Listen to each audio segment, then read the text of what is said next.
call that's going to text me Okay.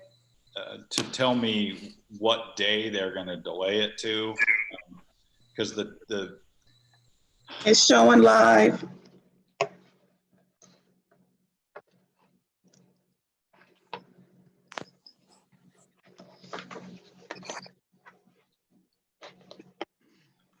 is the agenda going to be put up soon?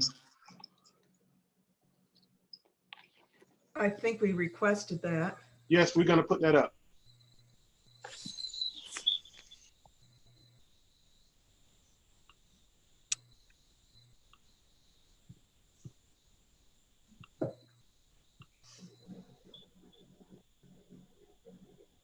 Okay, did you switch me over? Okay. All right, just give us a sec. We're about to start it.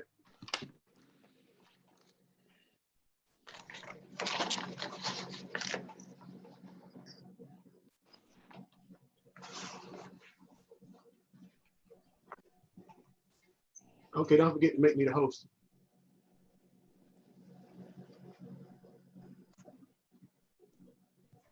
Did you do that? Chief Jones, Great, good to great. see Hold you. on. Mary Carroll, Let me start recording. Yes. we don't have Aaron or Vernetta. Okay, Aaron is on. okay, Aaron we're is about to on, start okay. recording, and I'm gonna put up the. I'm here. Oh, see you. Okay, good, good. Well, thank you, Mark.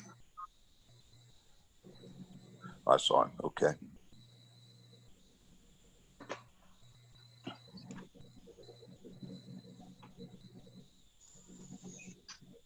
Okay, we're on. Good morning. This is the regular April meeting of the Fulton County Board of Registration and Elections.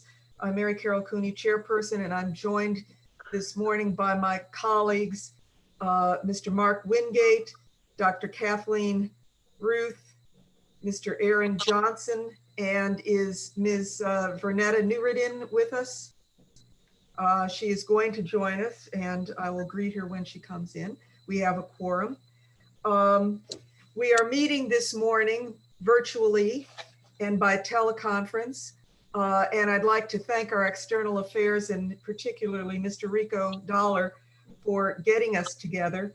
And also to let our public know that this teleconference meeting is being held as an exception to the Georgia Open Meetings Act pursuant to section 50-14-1 parens G close parens of the official code of Georgia, because Fulton County is operating under a state and under a county emergency, and because means have been provided through YouTube and otherwise for the public to have simultaneous access to our meeting.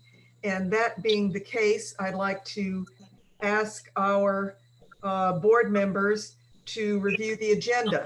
There is one amendment that has been already proposed, and that is to item 9, to strike the last precinct proposal, that's 920, because that is no longer necessary. So with that amendment, please look that over. Tell me if you have additions or corrections, and then I'll take a motion.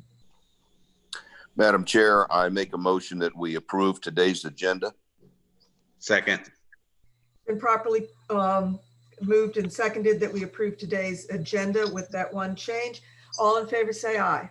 Aye. Aye. All opposed. And that sounded pretty unanimous to me. I will ask you when necessary for voice votes so that we make sure we get that right.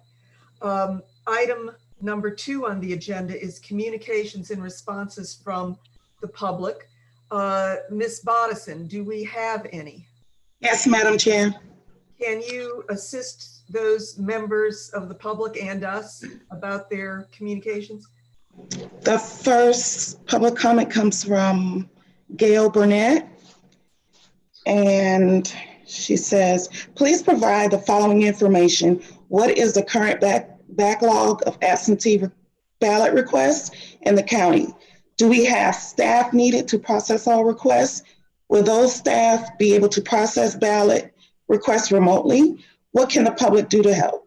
What is the methodology, processes, points of accountability that will be used to ensure that all absentee ballot requests sent by mail, including any backlog, will be processed? In addition, how will you ensure there will be no priority setting of applications based upon zip code or political party of the requester?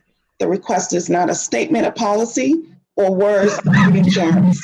I am making a request for clear and complete information regarding ballot request processing that ensures fairness and completing of all backlogs that may arise or have already arisen in a manner that is timely, allows for all who make the request to vote. Please provide the full process contact information for the public to use if they have not received their ballot or would like to check the status of their request. Thank you, Ms. Is that Burnett? Burnett. Ms. Burnett. Next comes from Rhonda Martin. On Monday, April 6th, citing grave concerns about the public health risk caused by touchscreens voting, machines used and related, equipment requiring significant touching and handling by voters and poll workers, a coalition of organizers, physicians, candidates, and voters sought an immediate review of certain components of the Dominion voting system prior to its deployment in upcoming May 19th election. The group requested that infectious disease and public health experts lead the system examination. The core components, ballot scanners, and central server of the Dominion voting system can be used with either hand-marked paper ballots or the touchscreen ballot marking device. Using hand-marked paper ballots and disposable pens greatly reduce the amount of touching and handling of plastic and metal surfaces required by the use of touchscreens related units.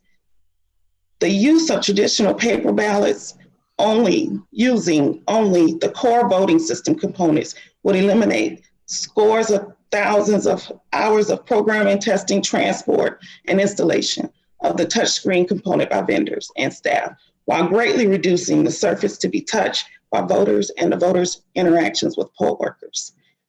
And she provided a letter that she sent to the Secretary of State, the Honorable Brad Raffensperger.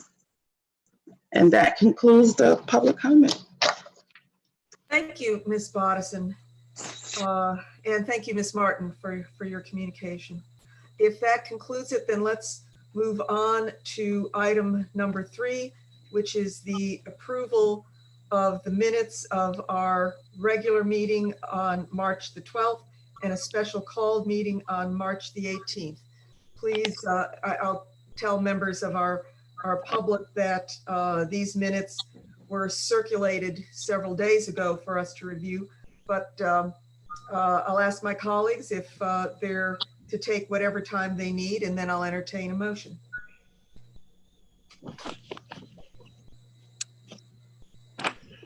Madam Chair, I make a motion that we approve the minutes of the regular meeting of March the 12th, 2020. And I'm assuming also are you also looking to approve the minutes of the special called meeting of March 18th of 2020? I think that would be appropriate. I'll take a motion as to both. Ms. Dr. Ruth, did I just hear a second? Yes, I second that, Madam Chair. All right, properly moved and seconded that we approve our meeting minutes from March the 12th and March 18th. All in favor say aye. Aye. Aye. All opposed. All right, thank you. We have approved our minutes. Item number 4 is the monthly operations report for March. Mr. Barron. Good morning, everyone. I just received word that the Secretary of State delayed the election until June 9th. Just so everyone knows, early voting would begin therefore on May 18th and run through June 5th. So my I'm unsure. I almost think we should wait until, well, I don't know what to do about the item to see what changes on the ground with regard to the approving the early voting locations today, because Well, you're getting ahead of yourself. Why don't you, I mean, I agree with you, but why don't you tell us what the department was up to during March?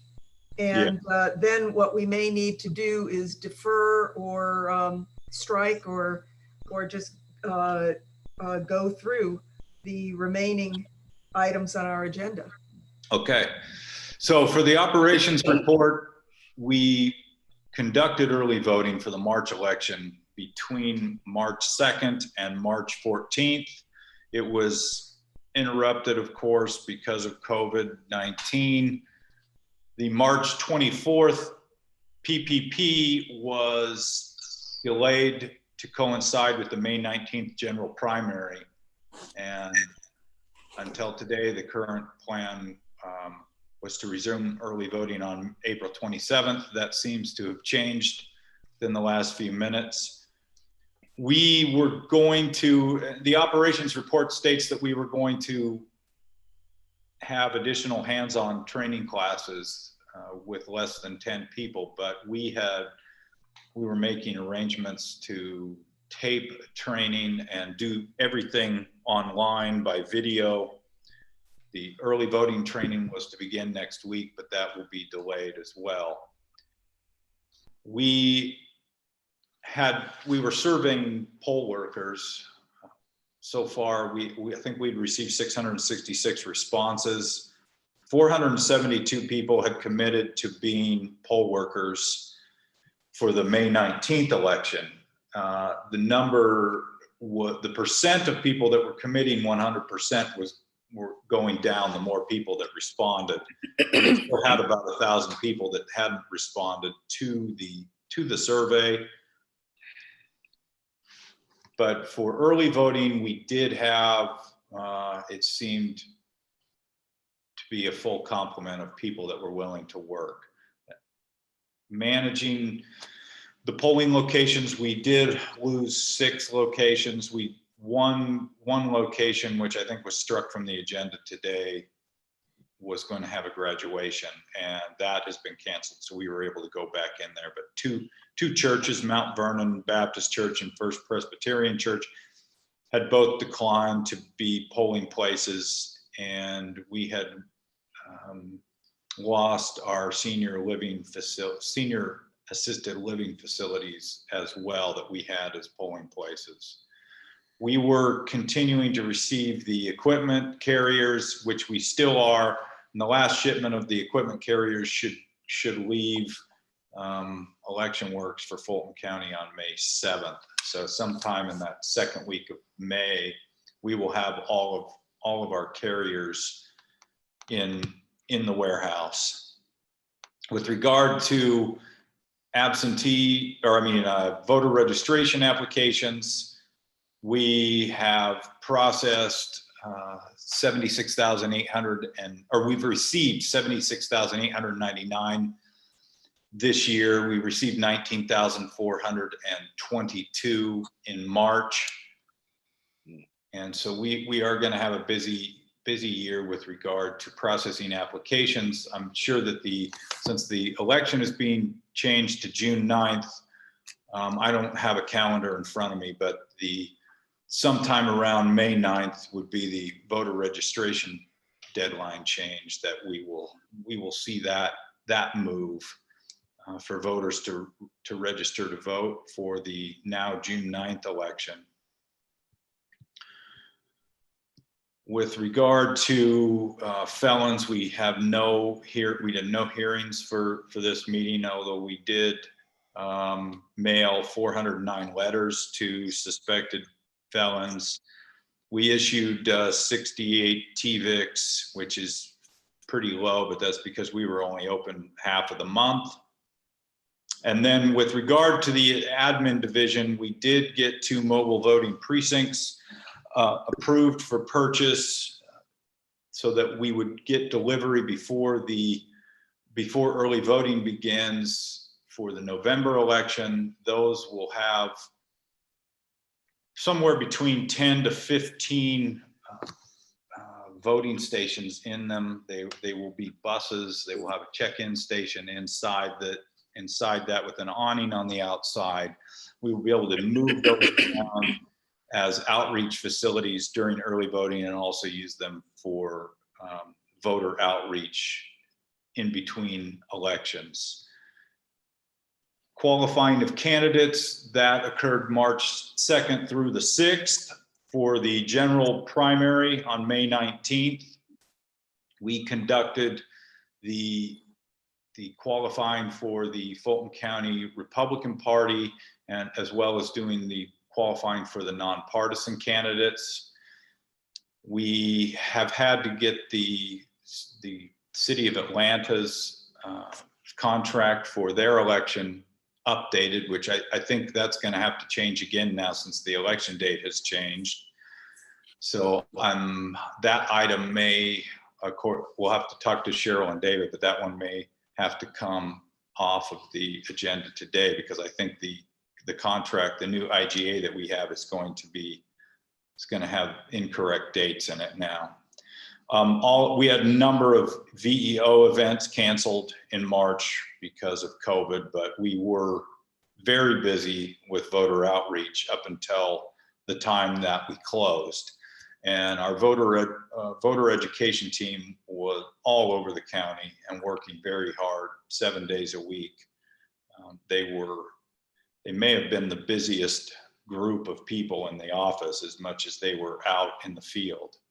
And with that, I can take questions. If you have any questions on the operations report. Okay, board members? Yeah, Director, given what the state has done in sending the absentee by mail applications, obviously there's going to be a little bit of, extended time for these applications to come in. What kind of volume have you seen already? I think through yesterday, let me look up the exact figure, but through yesterday, we had received, where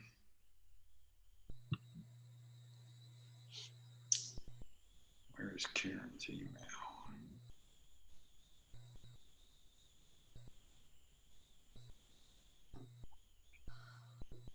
It might be in my regular inbox. I think the figure that's coming to my head is 6,438. If either Ralph or Pam have that handy, they might have it.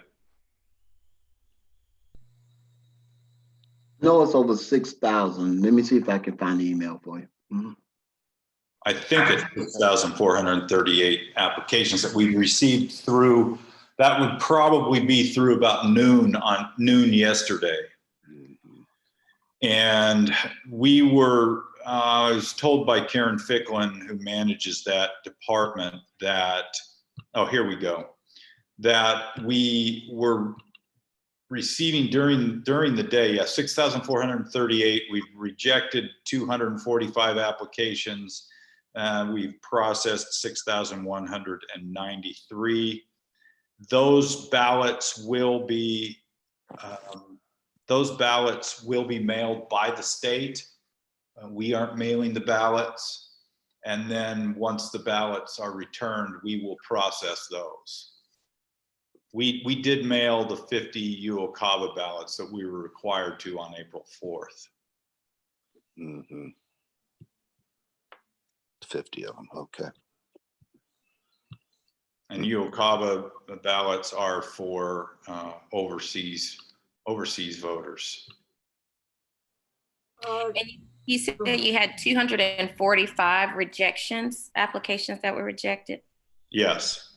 And can you talk about the reasons, do you know, for those rejections? Ralph, have you spoken to Karen about that? Majority of the reasons is because a person did not select a party or they didn't sign the application themselves. Mm-hmm. Those are our two main reasons why we rejected applications. And then we contact the voter That is correct. And you contact them by mail, or how does that contact work?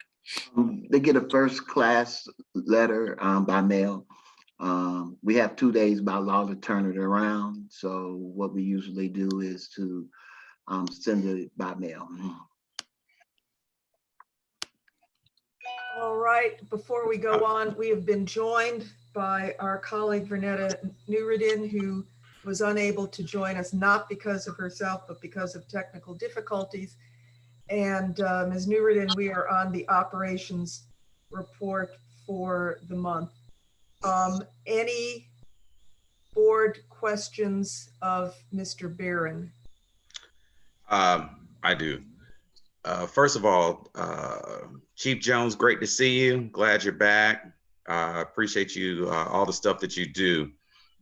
A couple questions about the the absentee ballot applications.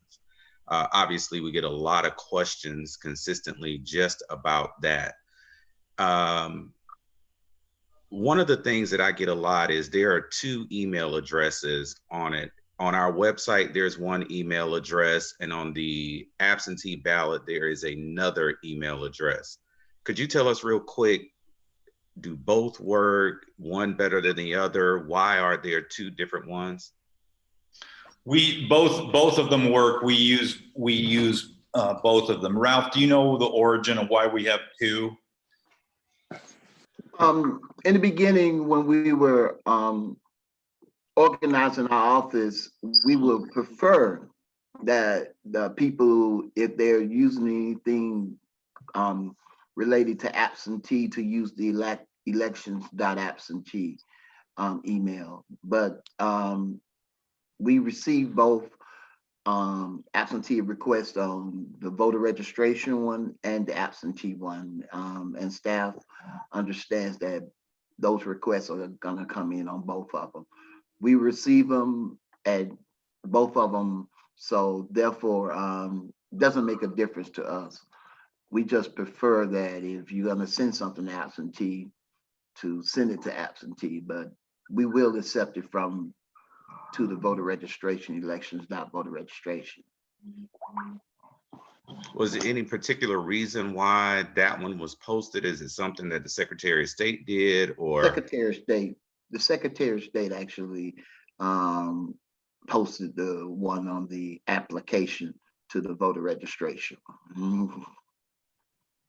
Okay. Okay, other questions? And Mr. Wingate? With regards to the mailing by the SOS of an actual ballot, given the new timeframes we have, is the assumption that the ballots will not be being mailed by the state until May 18th? Or what kind of, in other words, now that we've had X number of days of delay here, when could people start expecting to get their ballots if in fact they have applied? It's my understanding that we process the applications as we get them in. It's my understanding that the state is using a third-party vendor to mail the ballots, and it's my understanding that no ballots have been mailed yet, but they will be mailed shortly. And I would imagine that as soon as they start mailing them, which I'm not sure what day they will start mailing them, people can probably start to expect to get them soon, and they can just return them when they get them. Mm.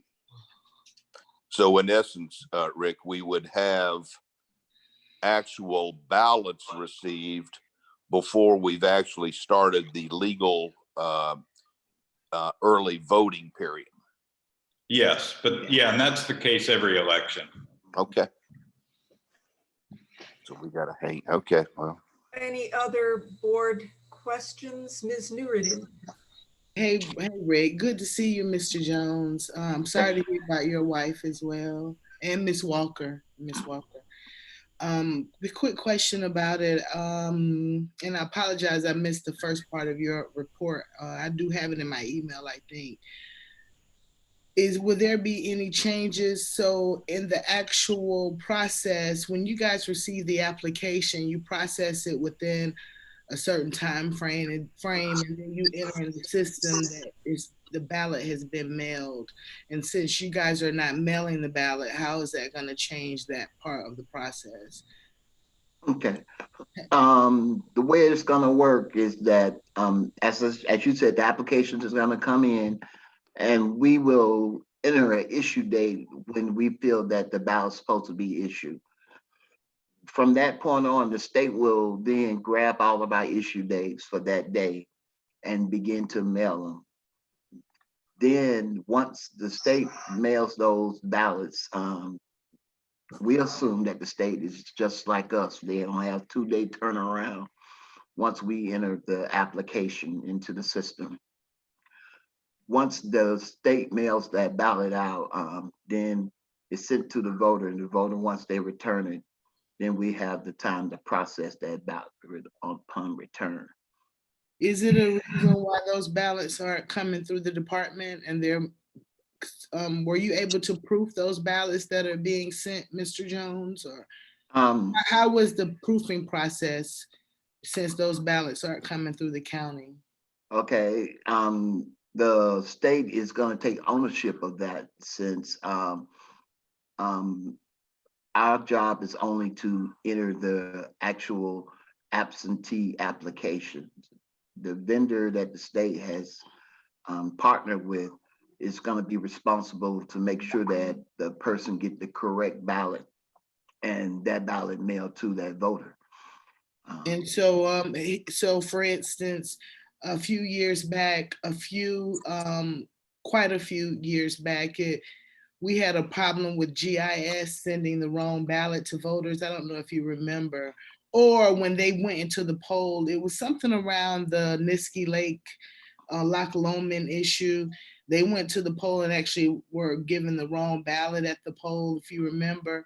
But how will that?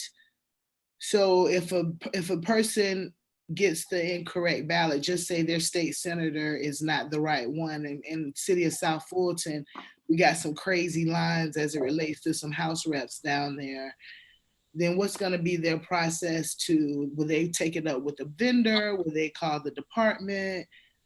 No, go ahead. They would call us. That means that the person was probably out of district on our behalf. But we have went through an audit on our information. We feel pretty confident that the people are in the correct district from our end. So if they get a wrong ballot, it will probably be on the state's end, but we can verify to make sure that they got the right ballot, that the state pulled the right ballot for the vote. Gotcha. Is it because of the corona, Rick, that this is going down like this, or because generally the ballots are sent to you guys and you mail it out? Is it only because of Corona 2020? I know this stuff is happening in real time. Yeah, what the state decided to do was mail out all the absentee ballot applications to take that expense for the county. Right. And then we'll process the applications, and then the state decided also to take on the expense of mailing the ballots out to everyone too. And I think it's pretty easy for them to just take their file and then give it to this vendor who, from my understanding, is this vendor has a lot of experience mailing absentee for other states around the country. Who is it, Rick? Runback. Okay. And so the state will give them a file, and there's going to be a ballot code associated with each voter depending on their district. And that is how the vendor is going to issue a ballot to a voter based upon their code. Gotcha. And lastly, I know I sent this email out to you like 7 minutes ago, Rick, but I wanted to, you may have already addressed it, so just pardon me if you did. There have been, I saw this lawsuit that ACLU brought about our absentee ballot process. And if you did talk about it, I'm talking about the postage requirement. Mhm. If you would just share the different ways that our voters can get the request to us for free and also drop off their actual ballot for free, because the lawsuit is alleging some type of disenfranchisement because of the postage requirement. And I just wanted to make sure it was verbalized that our voters can also email that request to the department and then again, bring in the actual ballot to an early vote site, because there are ways for us to get the request and the actual ballot that's doesn't require postage. And I just kind of wanted that to be mentioned in light of Yeah, that. we're accepting the applications via email or fax. I mean, if somebody wants to scan it, take a picture of it, and send it to us via email, that's an easy way to do it. They can also put it into the regular mail in order to do that. With regard to the ballot, they can drop those ballots off at one of our offices, and then I guess what we're going to have to determine too is whether we can have to talk to David and Cheryl about this, is whether we can accept ballots at different places around the county too. Yeah, But drop off would be awesome. That would be either somebody's going to have to mail the ballot in or drop it off, and there are certain, you can drop off your own ballots, and then Ralph, there's a list of people that can drop off ballots for individuals as well. Great. And lastly, too, And Ralph, I just want to just say this, sorry. Ms. Neardon. So I have my application absentee ballot, and it does say on the ballot, on the application, in lieu of mailing, you can scan a picture and email it. So it does say that. Yeah, and I know that, and I'm glad. Thank you so much for sharing that, because it's true. It's just still, lawsuits are still being brought despite that fact that it's on there. But thanks again for that feedback, because it's important. And lastly, Mr. Jones, how many requests have been processed for absentee ballots? What was that number again, Rick? 6,438, and that was through about, I think, noon yesterday. And currently we don't know, because I heard 10 days before they mail ballots, before Runbeck mails a ballot. Do we have any estimated time? We don't have any information on when the first ballots are going to be mailed. We mailed 50 UOCAVA ballots on the 4th. Okay. But other than that, the state Runbeck will be mailing everything for the state. And then is there a checkpoint to let Ralph know or your department know when or if our ballots have, because we have 6,000 in the queue now, and I anticipate that maybe even doubling or possibly tripling. Will we have any assurance that we know 10,000 went out this week or 4,000 went out yesterday? Is there going to be a two-way conversation?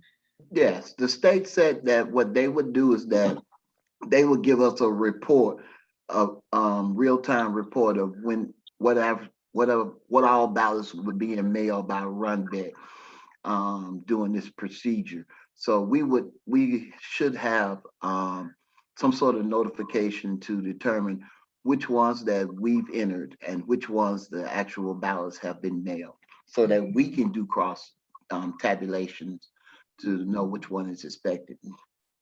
Thank you so much. And thank you to Dr. Ruth. Mr. Wingate, do you have a question? No, I'm good. Let me ask this question. I don't think it has been asked about staffing for this, and of course the problems of bringing people in. to do this. How are we doing with staffing the usual heavy workload of voter registration applications and the absentee ballots? I'll let Ralph handle it, or answer that. Yeah. Right now, staffing is good. We have made sure that we have enough staffing. The VEO team has actually volunteered to help us. And then we have an extra intern that's coming on board. And then the county manager has also offered us 100 employees if it comes to that from our end, to make sure that we can turn around the work in a timely fashion. We're getting a lot of support from the county with regard to the elections. There are 840 county employees that are unassigned at the moment. So we have access to those people should we need them. And in addition to what Ralph said, I think there's 6 people that are going in from 8 to noon every day. And one of those individuals is one lady that was coming in and was going in through the 23rd, though, is now in the hospital with COVID. So, yeah, it was March 23rd, right? Was that her last day? 23rd was a last day in the office, correct? Yeah. So, but yeah, we've got a regular crew that's going in every day from 8 to 12, and then many of them are teleworking, which I was going to bring up in one of I guess it might be the next agenda item, but. I didn't get that reference. Many of them are what? Teleworking. Oh, teleworking. Got it. Just didn't hear it. All right. We may have strayed a little bit beyond the boundaries. Oops. Do we have another? Have we got the report that we need from the administration division? Mhm. I guess you have. We've got the VEO. Does that conclude your report, Mr. Barron? Yes. Yes. Okay, so unless there are further questions, that concludes item 4, operations report. And that brings us to item 5 and maybe item 6, and maybe they need to be discussed together. But Mr. Barron, would you tell us about how the department has been meeting the public health emergency and what we thought were our deadlines for the presidential preference primary and general primary elections? Well, as we stated earlier, it looks like the election's been delayed to June 9th, with early voting was going to start May 18th. So we have a crew that's been in the warehouse prepping for early voting and for election day. They've also been accepting deliveries of the carriers. We have a group of individuals that goes in every day to process the application, or the ballot by mail applications. In addition to that, we have individuals that are entering voter registration applications at home, and we are divvying out those applications. Some of them can just log on and do it. And we also are distributing paper applications to staff to be able to work on paper applications from home as well. And we meet regularly.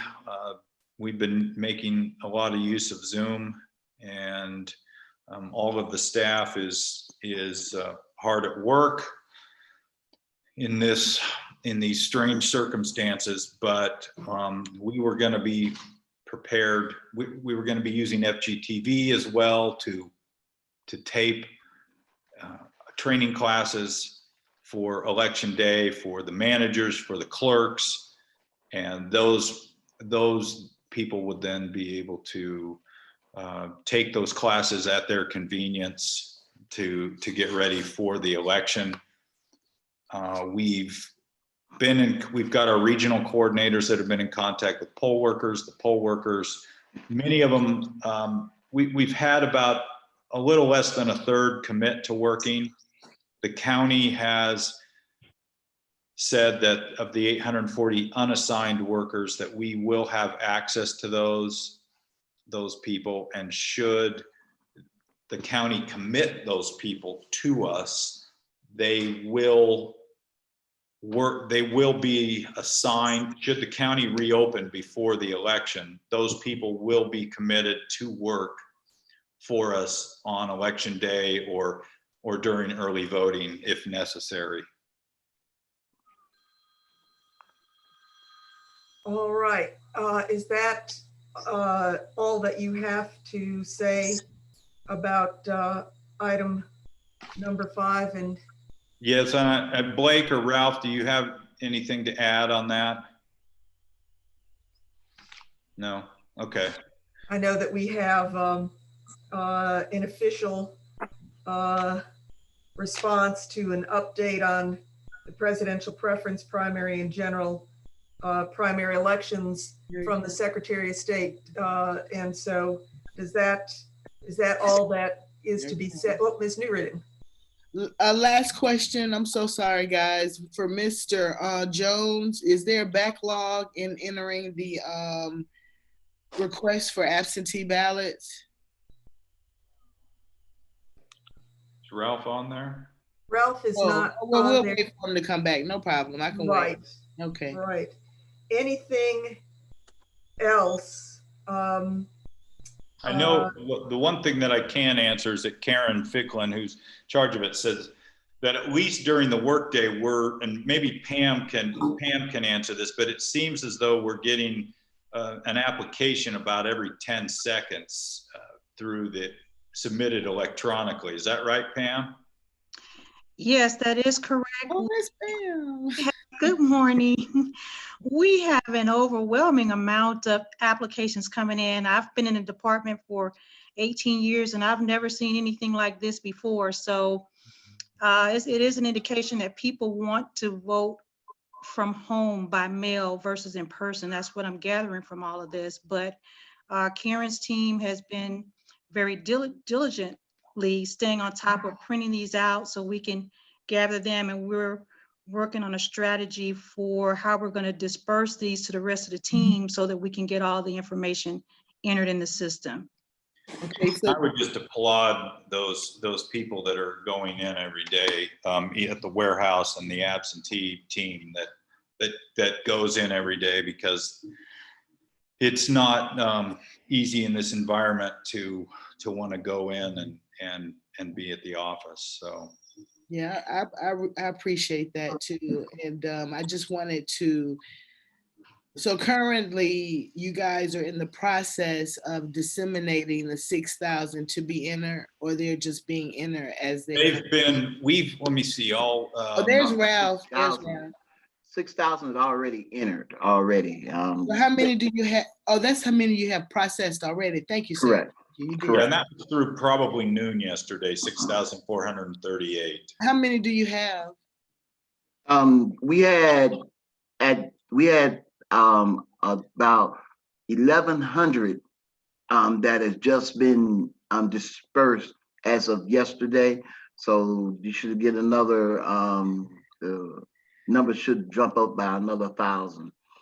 Yeah, and I can, if you guys want, Karen is providing me with a report daily that started yesterday. So I can forward that to you guys if you would like during Good the idea. process. Yeah, thank you. Thank you. I appreciate that. So currently we're looking at about 1,100 that still needs to be processed, including the additional ones that's just coming in every day. I mean, I know it's unprecedented, so That is correct. we just have to roll with it. And are you looking for, oh, and you guys are getting volunteers from other departments to kind of help with this too. Yeah, we're still kind of working that part out, right? Yes, we'll be able to. We've got a big resource pool we can draw from if the VR department can't handle it. Ralph knows to let me know so that I can get people from the county. The county manager will assign them to us. Thank you. Mr. Wingate, do you have a question? No, No, I think we're going to come up to it because I Okay. want to talk to the issue of now in terms of propagating the early voting locations with the new calendar. Right. You know that a little light goes on around your picture when it looks like you want to speak. So Oh, I'm not prompting you or anything. a little Okay. light. Well, that yellow line. Okay, does that dispose of item number 6 on our agenda? I think so. Yeah, And I think so, I unless you think have, with regard to, 6, I kind of spoke to 6. I can't see the agenda now, but which is the update on the presidential preference primary and general primary. right. And I guess I can just say that what we know now, there was the Secretary of State had a call at 10, and which none of us were able to listen in on, except there was Sharon on my staff. I know she listened in for the first few minutes to find out what the new date would be, which is June 9th, and early voting will begin on May 18th and run through June 5th. Is Sharon on there? Oh, it's showing her connecting to audio, so I don't know if she can speak, but I don't know how long she listened to that call from the state, but none of us have any information from that call at the moment. Okay. Okay. Until we hear from her, if possible, subject to her joining us on that question, is that everything that we need to discuss or question concerning the presidential preference primary and general primary, which is we have one announcement, we got 3 dates, and we'll fill in the blanks later. Yes. Okay. Then we get to item number 7, approval of early voting locations for the presidential preference primary and general primary elections. Mr. Barron? Now, it's my recommendation now, since we changed the date, to maybe have a special meeting in a couple weeks to revisit this, to see what's changed on the ground, because my initial recommendation was going to be to do the minimum number of early voting sites. I mean, the minimum would be 1, but I was going to suggest either the options that I gave you, just because of the way things are going. We are able to get some hand sanitizer now, which we have identified 2 local places that are producing hand sanitizer. We've had a severe shortage, but the county is going to be able to procure enough for us from one of two distributors here locally now. That one of them there's a business in I think Fulton Industrial that is producing it now, as well as the Old Fourth Ward Distillery. And which I love. yeah, between one of those 2, we will be able to get enough hand sanitizer. I think just based on how things are changing, I would feel more comfortable revisiting this in 2 weeks, but it's up to you. Mr. Wingate? Well, yeah, Director, a couple of things that come to my mind with that is, now that we have this flood of the absentee by mail applications that you're processing, not only is it a voter issue, but it's also a candidate issue. And I would suggest that, we try to come, I know you're under a lot of pressure and you've got the division of trying to do all this by a video conference, but trying to come up with what the early voting platform is going to be soon, I think is extremely important, all the way around. Because I know from a candidate standpoint, I've already had several calls trying to figure out, what all of the impact of this may be. now that we've got today, where we've got this next delay, that kind of took away everything probably all of us have said to one candidate or another. So that would be my appeal, is that we try to, if you can, as soon as you can, is to try to get this figured out. Because I think, yes, again, correct me if I'm wrong, but we'll have to do another video conference so that we can approve all of that. Yes, and I think, I mean, I don't think the state can delay anything again after this. I talked with Chris Harvey last week, and if the election was going to be delayed to June, when we were on that call with him, that was going to be the final delay, just because we have to worry at that point about then the runoff in August, and then getting into the November election. Right. So that November calendar, I don't know. Now that the election's been delayed, I would like to wait 2 weeks and see if things change enough that we feel differently, or that at least the staff and I feel differently about where things are headed. But if you guys want if you want to push forward and approve them today, that's also, fine with me. I mean, at this point, I guess what I would say is, I'm looking at the health and safety of the poll workers for me and our staff being at risk, to help, open and maintain those sites for 3 weeks is most important for me. We've got 2 people on our staff, that one recovering from it, COVID, the other in the hospital with it. The spouse of one of those has it. Yeah. And it seems possible that we could have one or more people come down with it, the way things are going. So, and I think the person in the hospital is on a ventilator. So, and most of our poll workers, or many of them for the work early voting, are over 65. And that demographic has been identified as vulnerable.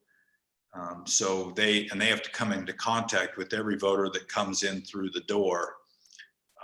So I consider that myself to be responsible for the health and safety of the elections personnel, and putting them into dangerous situations if we can't, Right. If they aren't adequately equipped, is, I mean, that's putting them at risk. We should have enough, if the county helps us fill in for election day, enough workers, and we should have enough workers for early voting. And it looks like we are going to have enough masks and alcohol, or masks and sanitizer, not alcohol. I was going to say, I can get you some alcohol. That's for after the polls close. Mr. Johnson has a question. I'm okay with delaying, because I think that, as been mentioned before, there's a lot of changes that happen every day. As we got on today, we were thinking we were going to do one thing, and 2 minutes into the call, we realized it's totally different. But I also think that we all have we all feel a sense of responsibility to all the poll workers, everybody that's involved in the entire process. And I think we want to make the best decision for everybody, inclusive of the voters, making it, I think we're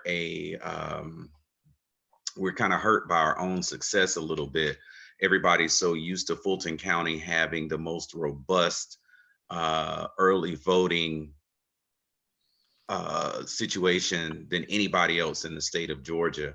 So I think we should still push to strive for that, but at the same time being mindful that we need to take care of our citizens and staff and poll workers as well.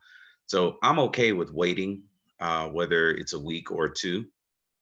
Obviously not too far beyond that, because we want to make sure that we can get the information out. But I'm okay with waiting. Okay, Ms. Noureddin? I'm okay with waiting as long as CT Martin is in every option. So I'm okay with whatever decision we make. I'm a really strong proponent of CT Martin being an open site for all 3 weeks. And like Aaron said, taking into account for the health, risks. And if that's not possible, then I would definitely support whatever this board decides. But I'm just leaning towards CT Martin being open. I might be biased with that particular poll, but we have a great turnout there every election. And that's just my 2 cents there. Dr. Ruth? Yeah, and I'm fine with waiting as well. When we do reconvene in the next week and a half or 2 weeks, I think Director Barron, it would also be helpful. We've talked a little bit about the PPEs that will be necessary. I think we also need to discuss the importance of social distancing outside of the polling places and how that will be regulated, because we don't want a situation where people are standing in line and are being too close together. So we want to have a discussion about that. If you could come up with a plan, that would be helpful in our discussions in the next week and a half or so. Yeah, and we've got plans to have a line manager and someone also like a parking lot attendant, an information person that will stand out in the parking lot to let people know what to expect, and then to have a line manager that will be outside the polling place that is only going to allow.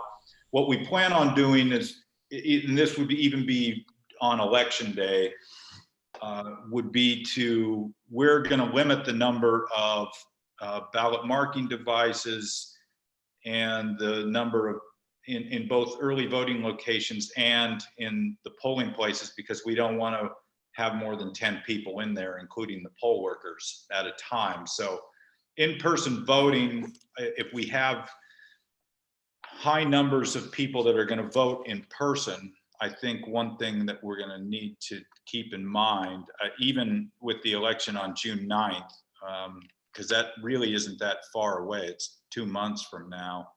I think I would imagine that 10-person limit is still going to be in place. We're going to have to keep people at a distance in line, as well as maintain that limit inside the polling place. So there could, if you vote in person, you will probably wait in line. And the main reason will be because of the number of people that we're going to be allowed to have in the polling places. And we're going to need more space between voting stations as well. So it's going to take up room in both the early voting locations as well as the election day locations. If I may comment, I think we're going to have an interesting meeting at that special meeting, and it will be an opportunity once we get some more data from how much absentee voting is going to be going on, as to what the balance is going to be between absentee voting and early voting and projected voting day of election. We're going to have to talk about voter education and external. We're going to lean on external affairs to convey what Rick just told me. If we have to tell people that they'll probably wait in line, there's going to be a line manager outside, things like that. And I expect that we will have a lot to consider. Now, we have talked about having a special meeting. I don't know that there is a date proposed for that special meeting, or if the staff can tell us that in 2 weeks they would get the information we're talking about together. But Mr. Barron, do you have a feel for when you and the staff could present us enough for us to make some decisions? Well, I think if we can either go, if we go 2 weeks from today at the same time, we should be able to, we can provide you guys, I can provide you guys with a plan or a couple to choose from that we can customize between maybe on the Monday before the meeting, so that you guys have a few days to look at it ahead of time and you can give me feedback. If we get it to you by, so today's the 9th. So the 20, if we had it on the 23rd, that would be almost a month before early voting was to begin, and we can get you that information on the 20th, along with the ballot by or absentee by mail numbers as well, so we can see how many people are requesting absentee by mail ballots to be sent to their homes. Okay. I guess as chairperson, I have the authority to set a special meeting, but I won't do that without a consensus of the board. So I will ask the board if they want and would approve a special called meeting on Thursday, April 23rd. Yes. Johnson says yes. Newridden says yes. Ruth? Yes. Yes. Wingate? Fine. Fine. And Cooney says yes. Okay. Then I'm calling that special meeting for us along the lines of the discussion we've just had. I assume that takes care of or defers early voting locations for the presidential preference primary and general primary election. Is that about right? Yes. Okay, and then we would get to the approval of amendment number 1 of the intergovernmental agreement for the city of Atlanta. It is my understanding that this matter in the form in which it has been presented to us is moot, because now the dates are wrong because of the reset of the presidential preference primary and general primary election. Is that correct? Cheryl, you're muted.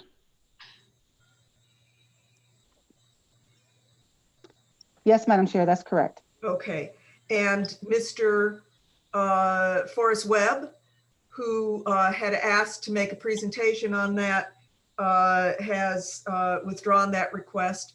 And so all that being the case, unless somebody says otherwise, I'm going to consider that matter disposed of. Okay, and then we move on to item number 9, which is the approval of precinct proposals. 120, 520, 620, 720, and 820. Blake? So good morning, board.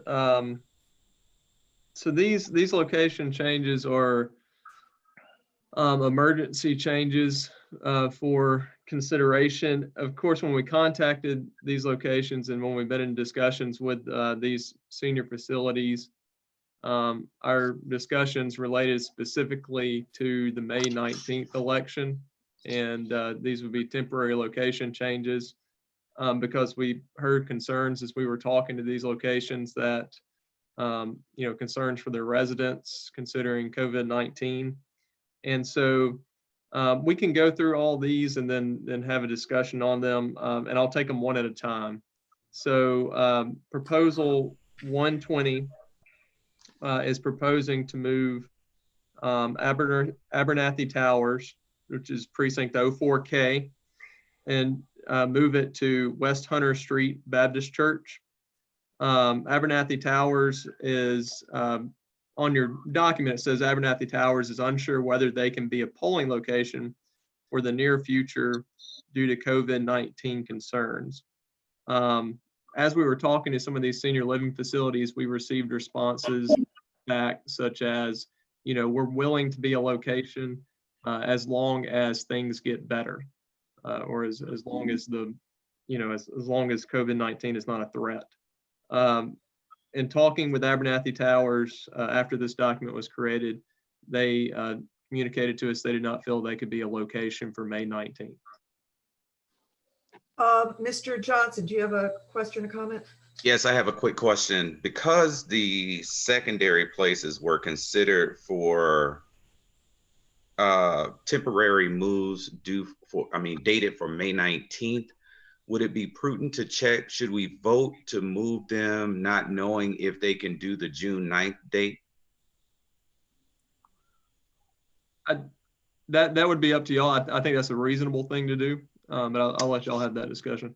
So then, really quick, just really quick, I want to make sure if we did the precinct changes at our special call meeting on the 23rd, would that be okay? And that'll give you enough time to determine whether or not West Hunter doesn't have an event going on June the 9th. Mm-hmm. And we've already, within the past few minutes, started the process of reaching out to those locations. And Cheryl and David, I'll defer to you.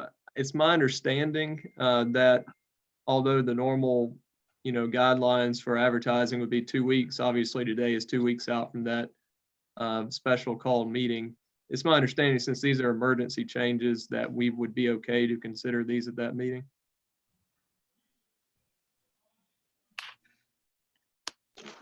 Yes, I think we follow under the emergency exception where you would not have to have notification to the public for the full 2 weeks. But it's, certainly we should put something out as soon as possible with respect to what your anticipated agenda would be in 2 weeks from today. We put something in the daily report again then? Yes. I mean, we just need to put some notice out there, but the exception being that you wouldn't have to meet the full 2 week. And we can definitely do that. If we make the decision to consider these at the special called meeting, then we can work on something this afternoon to get it to the daily report so that it's advertised. And get it on the website, work with Jessica and her staff to get it on the website as soon as you can. We can do that. I just want to make sure that we don't pass something today and then find out one of these facilities don't have the ability to hold the election on June the 9th, and then we have to come back and do it again later. So for that reason, I make a motion to hold item 9. Okay. Is there a second to that motion? I second that motion. Dr. Ruth seconds the motion, and I'm going to take the vote correctly this time. We have a motion to hold precinct proposals 125, 20, 620, 720, and 820. Any further discussion? All in favor, starting with Mr. Wingate. Yes. Mr. Johnson. Yes. Ms. Newriddin. Aye. Dr. Ruth. Yes. Ms. Cooney. Aye. Any nays? The ayes have it. All right, we will have our tabling or holding all the proposals of item 9. And if there is there any other business that requires our discussion today?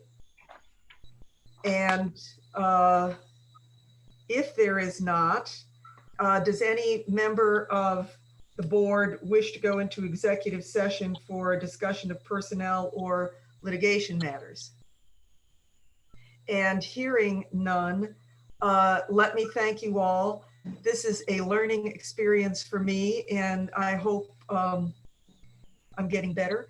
And I once again very much appreciate Mr. Dollar, Mr. Reese, and others of the Department of External Affairs for making this all go so smoothly.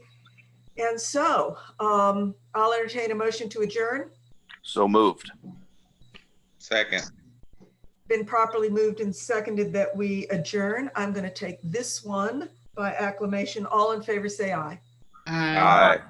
All opposed. Thank you all for coming. Thank you. Thank you. Thank you.